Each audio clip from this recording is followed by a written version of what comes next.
बिस्मिल्लाहिर्रहमानिर्रहीम। अस्सलाम वालेकुम students. I am doctor Zara Hamid. Informative group of college से ओटीटी के स्टूडेंट्स के लिए ये उनका ये लेक्चर है, ठीक है, जो कि OTT PMF Punjab medical faculty का एक कोर्स है। जिन बच्चों ने उसमें एडमिशन लिया हुआ है तो उनका ये सब्जेक्ट है, जो उनका मेन सब्जेक्ट है ओटीटी वाले बच्चों का। OTT means operation theatre technicians, ठीक है, ओटीटी जिसके एब्रीवेशन है। तो ये हमारी बुक्स है ऑपरेशन थिएटर, ठीक है, ओटी की। OTT means operation theatre technicians, जो कि इस कोर्स को करता है, जो इस कोर्स का जो स्पेशलिस्ट होता है। तो पंजाब मेडिकल फैकल्टी के अकॉर्डिंग हमारे पास ये बुक है, जिसको हम ऑपरेशन थिएटर टेक्नोलॉजी का नाम देते हैं, और जो स्टूडेंट ये कोर्स करते हैं उनको हम ऑपरेशन थिएटर टेक्नोलॉजिस्ट का नाम देते हैं। पैरामेडिकल डिप्लोमा है, ठीक है, पार्ट 1 की हमारे पास बुक है। तो इसके अंदर हम आज डिस्कस करते हैं इंट्रो के अंदर कि हमारा सिलेबस क्या है, बेसिकली हमने क्या पढ़ना है इस बुक के अंदर। तो सबसे पहले अगर हम सिलेबस की बात करते हैं तो जो बेसिक मेडिकल के सब्जेक्ट आपका जो पेपर होना है उसमें एनाटॉमी एंड फिजियोलॉजी आपकी इंक्लूड है, ठीक है, जिसके अंदर ये मुख्तलिफ उन्होंने टॉपिक बताए हुए हैं कि हम सेल के बारे में पढ़ेंगे, टिश्यू क्या होते हैं, सेल क्या होते हैं, ठीक है। उसके बाद मुख्तलिफ सिस्टम, स्किन क्या है, respiratory system, CVS, skeletal, nervous system, reproductive, ये सारा एनाटॉमी एंड फिजियोलॉजी में हम लोग डिस्कस करेंगे। उसके बाद प्रैक्टिकल होना है इसका। उसके बाद अप्लाइड साइंस के फिजिक्स एंड केमिस्ट्री आप लोगों के दो मेन सब्जेक्ट हैं जो उन्होंने ऐड किए हैं इस बुक के अंदर, आपके मींस के मेडिकल कोर्स के अंदर। फिजिक्स के अंदर मुख्तलिफ चीजें जो फिजिक्स के कोर्स में हम लोग पढ़ेंगे उसका है, ठीक है, उसमें सारा कुछ, जो केमिस्ट्री के उनके प्रैक्टिकल होंगे। उसके बाद जो हमारी बुक है, जो खास तौर पर जो ओटीटी के स्टूडेंट है, ऑपरेशन थिएटर टेक्निक्स में हम पढ़ेंगे उस बुक के अंदर। उसके बाद उसका प्रैक्टिकल भी होगा। उसके बाद इंग्लिश, उर्दू एंड इस्लामियात का भी आपका एक पेपर होना है। तो हमारा जो मेन सब्जेक्ट है हम उसका सिलेबस देखते हैं, जो हमारी बुक है ओटीटी की। उसमें हम देखेंगे कि जो हमारे सिलेबस के अंदर है, first of all introduction of operation theta technology क्या होती है, उसको इंट्रोडक्शन हम पढ़ेंगे। देन हम देखेंगे कि brief in operation theatre technology, उसमें उर्दू ट्रांसलेशन के साथ भी आपके बुक के साथ दी हुई है, उसके कुछ मॉडल क्वेश्चंस भी दिए हुए हैं। इन तमाम चीजों से आपको हेल्प मिलेगी। उसके बाद practical training for different departments के अंदर किस तरह करते हैं इसके बारे में हम इसमें सारा डिस्कस करेंगे। रिक्वायरमेंट फॉर ऑपरेशन कर रहे हैं उसके लिए क्या रिक्वायरमेंट है। Prevention of theatre class infection, ठीक है, जिसके इन्फेक्शन हो सकते हैं, कौन से उसमें किस तरह हमने प्रिवेंशन करनी है इसके बारे में देखेंगे। Disposal of hospital waste product है, जो वेस्ट मटेरियल, उनको किस तरह से हमने उसको वेस्ट करना है, ये चीजें बात देखेंगे। Introduction to microorganism topic है हमारा। Classification of bacteria, structure and reproduction of bacteria, किस तरह से किस तरह इन्फेक्शन स्टार्ट करते हैं, बैक्टीरिया की मॉर्फोलॉजी कौन सी होती है, वो कौन से फैक्टर हैं जो बैक्टीरिया की ग्रोथ के ऊपर इफेक्ट कर रहे हैं। उसके बाद सिस्टेमिक बैक्टीरियोलॉजी, वायरस के बारे में पढ़ेंगे, उनकी क्या प्रॉपर्टीज होती हैं, ठीक है, कल्टीवेशन किस तरह से होती है, क्लासिफिकेशन वगैरह। प्रोटोजोआ के बारे में पढ़ेंगे, उनकी भी प्रॉपर्टीज के बारे में, ठीक है, राइजोपोडा क्या होते हैं, मेस्टिकोप्रा, स्पोरोजा, फंजाई, फंगस इन्फेक्शन किस तरह से लगते हैं, ये तमाम चीजों के बारे में हम इसमें डिस्कस करेंगे। नेक्स्ट हमारा जो टॉपिक होगा वो होगा स्टरलाइजेशन का। मीन्स कि हमने अपने इंस्ट्रूमेंट को किस तरह से जरासीम से पाक करना है। फिजिकल मेथड होंगे, उसके कुछ केमिकल्स मेथड होते हैं, ठीक है, स्टरलाइजेशन के, ये सारी चीजें हम डिस्कस करेंगे। देन गैमा रेज क्या होती है, एक्स रेज क्या होती हैं, इन तमाम चीजों को, इन्फेक्शन से हमने कैसे प्रिवेंशन करनी है, हैंड वॉशिंग टेक्निक क्या होती है, प्रोटेक्टिव गॉन, सेप्रन्स, ग्लव्स, ठीक है, फेस मास्क वगैरह, ये तमाम चीजों के बारे में पढ़ेंगे। Basic rules of infection prevention में कौन से होते हैं, इक्विपमेंट्स क्या होते हैं, ये तमाम चीजों के बारे में आपके सिलेबस में है। सर्जिकल इंस्ट्रूमेंट कौन से होते हैं, सीजन इंस्ट्रूमेंट कौन से होते हैं, हेमोस्टेसिस इंस्ट्रूमेंट कौन से होते हैं, डाइसेक्शन फॉरसेप्स क्या होती हैं, सीजर्स क्या होती हैं, टिश्यू होल्डिंग फॉरसेप्स, ठीक है, drains, thyroid, surgery instrument, general surgical instrument, इन तमाम चीजों का आपको पता होना चाहिए। गैस्ट्रिक इंटेस्टाइनल क्लैम्प्स, ठीक है, नीडल्स होल्डर क्या होते हैं, ब्लड ट्रांसफ्यूजन किस तरह से होती है, ब्लड ट्रांसफ्यूजन के लिए कौन से नेसेसरी इक्विपमेंट्स होते हैं, उन तमाम चीजों के बारे में हम लोग डिस्कस करेंगे। नीडल होल्डर्स क्या होते हैं, ठीक है, इलेक्ट्रो मेडिकल और इक्विपमेंट्स क्या होते हैं, डिफिब्रिलेटर्स क्या है, एनेस्थीसिया मशीन किस तरह से होती है, एनेस्थेटिक कॉम्प्लिकेशंस क्या हो सकती हैं ऑपरेशन से पहले, रेशनल एनाटमी एंड फिजियोलॉजी वगैरह, ठीक है, और कुछ क्वेश्चन एंड आंसर वगैरह सारे दिए हुए हैं, तो इन चीजों के बारे में हम देखेंगे। तो हमारी जो सिलेबस है उसके अंदर फर्स्ट हमारा चैप्टर है जो इंट्रोडक्शन ऑफ टेक्नोलॉजी, जो हम बेसिकली ऑपरेशन थीटा टेक्नोलॉजी पढ़ रहे हैं, तो इसका इंट्रोडक्शन हम फर्स्ट डिस्कस करेंगे। सेकेंड हमारे पास है microbiology and sterilisation and infection prevention. Second chapter के अंदर हमने 3 टॉपिक को डिस्कस करना है। मैक्रोबायोलॉजी मीन्स कि माइक्रो ऑर्गेनिज्म से रिलेटेड जितना भी तरह होंगे वो सारे हमने इसके अंदर डिस्कस करना है। स्टरलाइजेशन क्या है उसके बारे में हमने देखना है, इन्फेक्शन को हमने किस तरह से प्रिवेंट करना है, ये सारी चीजें हम इसमें देखेंगे। जर्नल सर्जिकल इक्विपमेंट्स कौन से होते हैं, हमारा चैप्टर 3 है। चैप्टर 4 हमारे पास है ब्लड ट्रांसफ्यूजन एंड इन्फ्यूजन का चैप्टर। इलेक्ट्रोमेडिकल इक्विपमेंट कौन से हैं, ठीक है, 5th चैप्टर में हम लोग ये देखेंगे। रेशनल एनाटमी एंड फिजियोलॉजी क्या है, इसके पार्ट्स क्या होते हैं, इन तमाम चीजों के बारे में भी है। उसके बाद कुछ इंपॉर्टेंट आंसर एंड क्वेश्चंस हैं जो हम देखेंगे।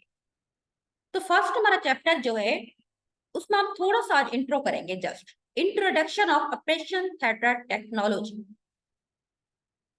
एन ऑपरेटिंग थिएटर, जिसको हम ऑपरेटिंग रूम्स भी कहते हैं, ओटी, जो ऑपरेटिंग थिएटर होता है, is also known as operating room भी हम उसको कह सकते हैं, या ऑपरेटिंग कोई भी सूट या ऑपरेशन सूट भी कहते हैं। Is a facility with in A hospital, hospital के अंदर एक सहूलत होती है, एक फैसिलिटी है where surgical operations are carried out in an aseptic environment, जहां जितना भी सर्जरी से रिलेटेड सर्जिकल जितना भी ऑपरेशन वगैरह होती हैं वो एक एसेप्टिक एनवायरनमेंट के अंदर, ठीक है, परफॉर्म किए जाते हैं।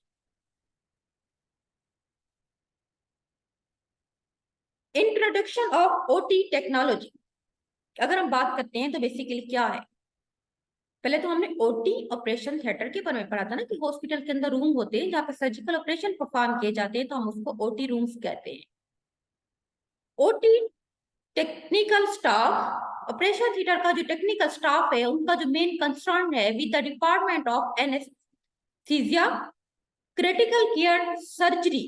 ऐसे ना पेशेंट को जब ऑपरेशन पहले एनेस्थीसिया दिया जाता है तो एनेस्थीसिया से रिलेटेड जितना भी जो भी इशू है उन तमाम से रिलेटेड आपका मेन कंसर्न है, क्रिटिकल केयर आपने करनी है, पेशेंट की सर्जरी करनी है, who are giving routine as well as emergency services to the whole hospital।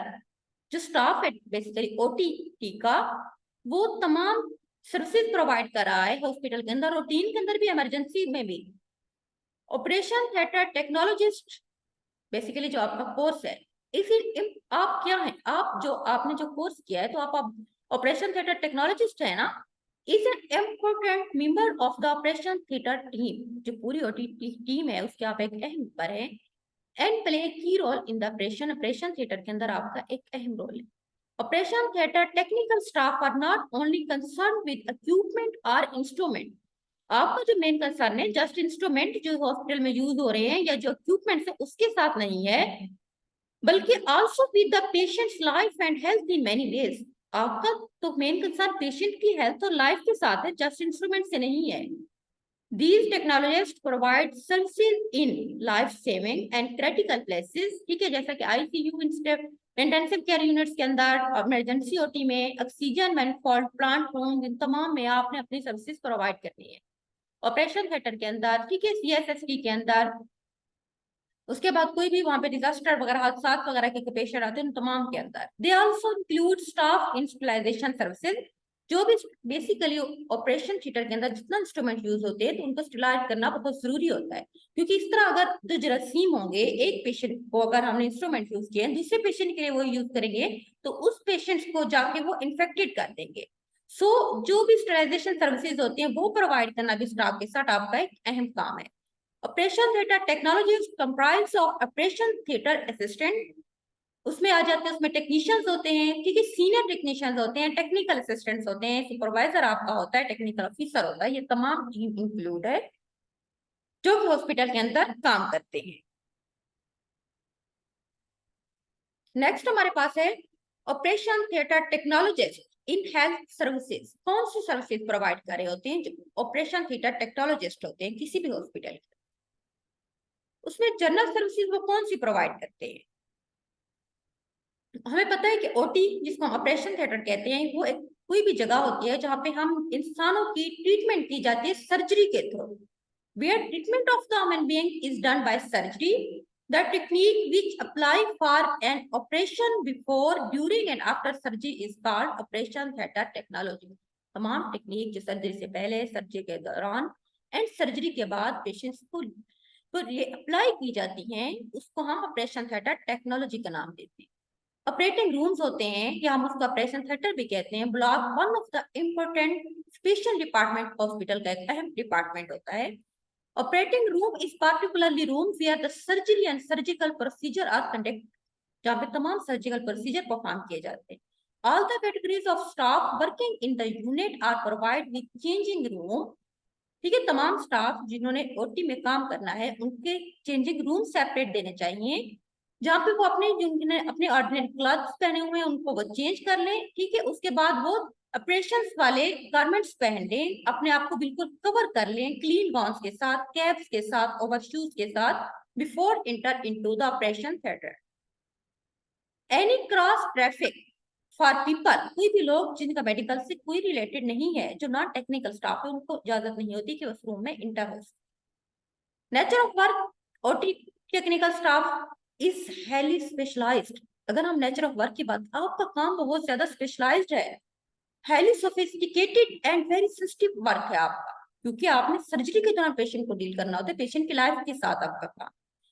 तमाम जो एनेस्थीसिया से रिलेटेड जितना भी प्रोसीजर होते हैं जिसके अंदर आपने पेशेंट्स को किसी भी अर्जेंट या कंटिन्यूस जरूरत के लिए आपने पेशेंट्स को वहां पे एनेस्थाइज करना होता है, ऑपरेशन से पहले, सर्जरी के दौरान, बाद में, ये तमाम कंडीशन के दौरान ट्रेन लोगों का होना वहां बहुत जरूरी है। OT technical staff is delivery quality services to all the surgical patient with least complication and infection rate। कोशिश करनी चाहिए जितना भी OT का स्टाफ है वो उनको अच्छी क्वालिटी की सर्विसेज प्रोवाइड करनी चाहिए तमाम पेशेंट को जो सर्जरी में आते हैं, जो OT के अंदर आते हैं, ताकि वहां पे कॉम्प्लिकेशन के चांसेस कम से कम हो और इन्फेक्शन रेट्स भी कम से कम हो। ठीक है, वर्किंग प्लेस कौन सी होती है OT के अंदर, तो ये हम नेक्स्ट टाइम देखेंगे। ठीक है, आज हमने इंट्रो पढ़ा है कि ओटी रूम क्या होता है, आपको उसका पता होना चाहिए। ओटी टेक्नोलॉजी बेसिकली क्या है, जो आप लोग टेक्नोलॉजिस्ट है, आपकी क्या रिस्पॉन्सिबिलिटीज हैं। ठीक है, सर्विसेज आप कौन से प्रोवाइड करे होते हैं, ये सारा हमारे पास था, कुछ सिलेबस का था।